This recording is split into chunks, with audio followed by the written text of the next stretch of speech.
kami tu.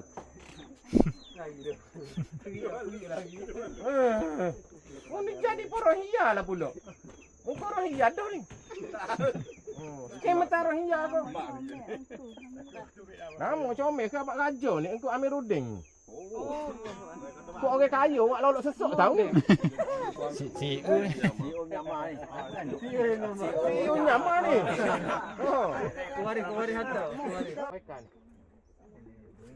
Mereka ni juga muka gaji ni dah. Muka dadah-dadah tak ambil dah. Ini daripada zakat Kelantan. Mana mari. Ada sumbangan jugalah daripada demo ni, berah-berah. Berapa ni?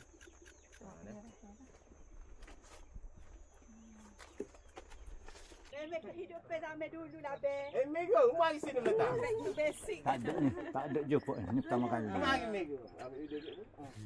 Ya, awak tak ambil gambar tu. Mari duduk dengan abang. Awak tak ambil gambar tu. Ni nak hidup zaman batu ke Mega? Ini Mega. Zaman monyet abang mula tanah berah. Tanah padi. Tanah padi tunggal, padi bukit. Tak jumpa dah be orang tanah padi nak makan lo ni atas bukit ni.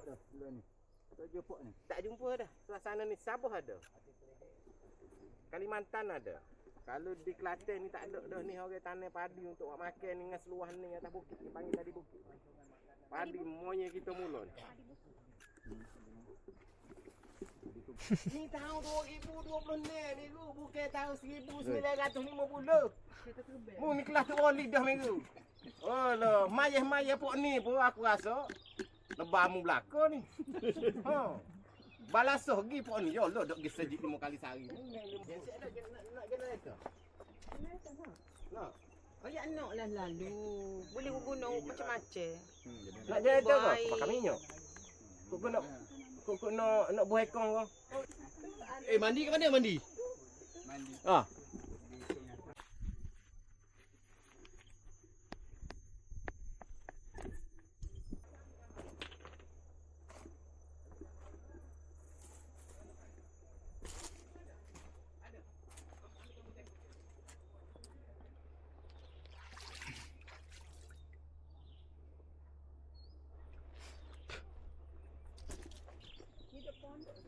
Oh, ada pondok.